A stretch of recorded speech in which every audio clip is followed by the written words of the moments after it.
Guys, this is factoring review.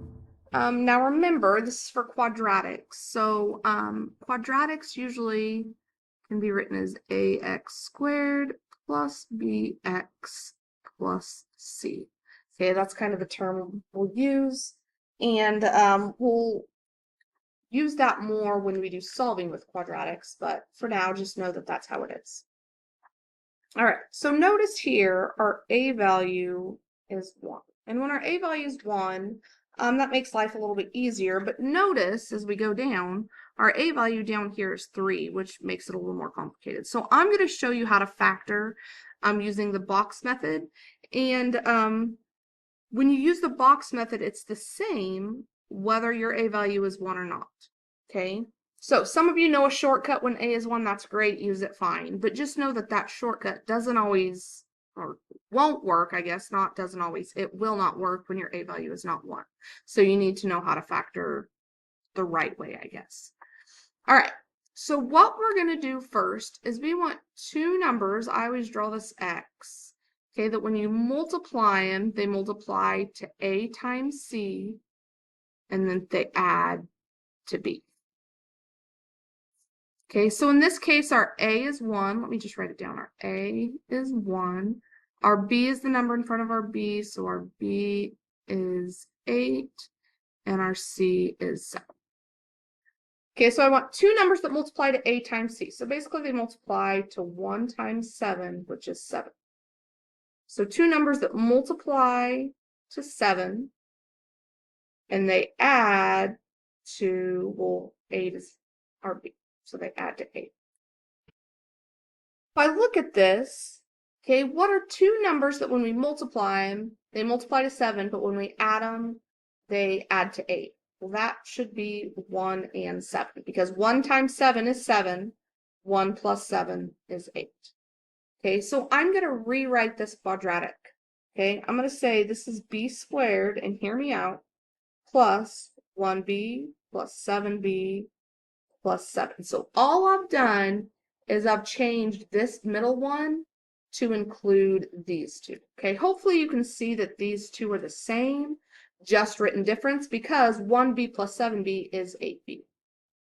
And now the reason I did that is because when I put it in the box, guys, so many things go back to the box, which is why I like using it.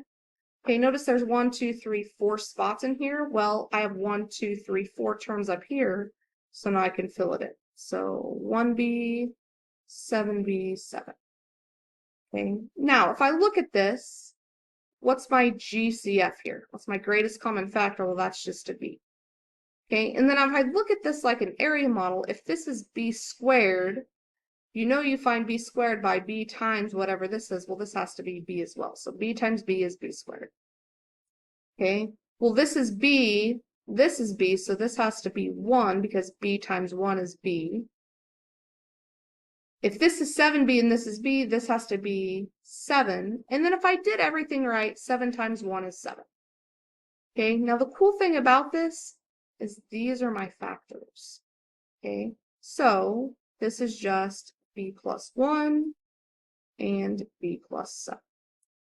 Okay, if you don't believe me, and I'm going to show you real quick, if I FOIL out b plus 1 times b plus 7, okay, b times b is b squared.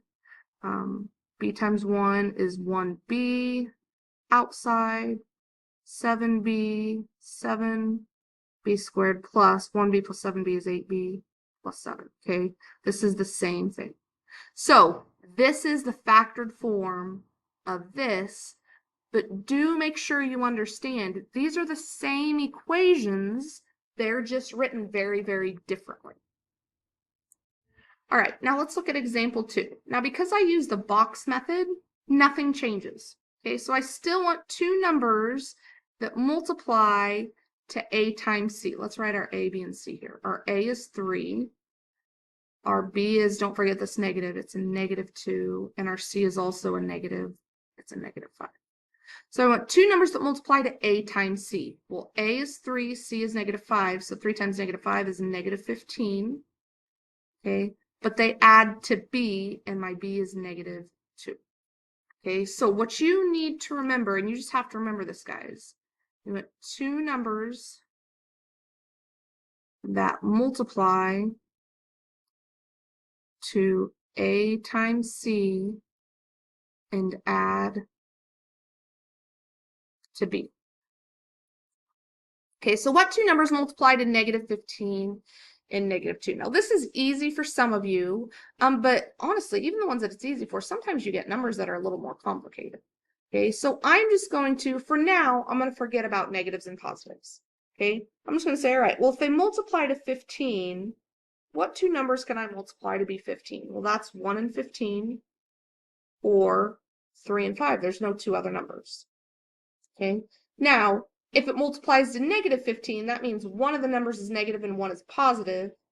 And when you add them, it's -2. That means the biggest number has to be negative. So if I make the bigger number negative, okay, then I want to look at this and say, all right, well, which two of these pairs, when I add them, it's -2? Okay, well, it's this one right here. 3 plus -5 is -2.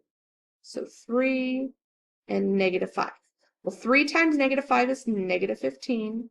3 plus a -5 is -2. That's just what we want. Okay, so I'm going to rewrite this, but the only thing I'm going to change is this -2p. Remember, I'm going to make it 4 terms. So 3p squared. Now, I'm not going to write 2p. I'm going to use these two to replace that 2p, that -2p. So plus 3p minus 5p, and then just the minus 5. Okay, well, now I have my box. And I have my 1, 2, 3, 4 terms. All right, so I can put the 3p squared here, 3p here, minus 5p here, and minus 5. Okay. Now, greatest common factor here. Well, 3p squared and -5p, the only thing these have in common is the p. Okay, but if this is 3p squared, that means this has to be 3p. And the rest is easy. Okay, so 3p, if this is 3p, that means this has to be 1. And if this is p, this is -5p, this has to be a -5. And if we did everything correctly, -5 times +1 is -5, which it is.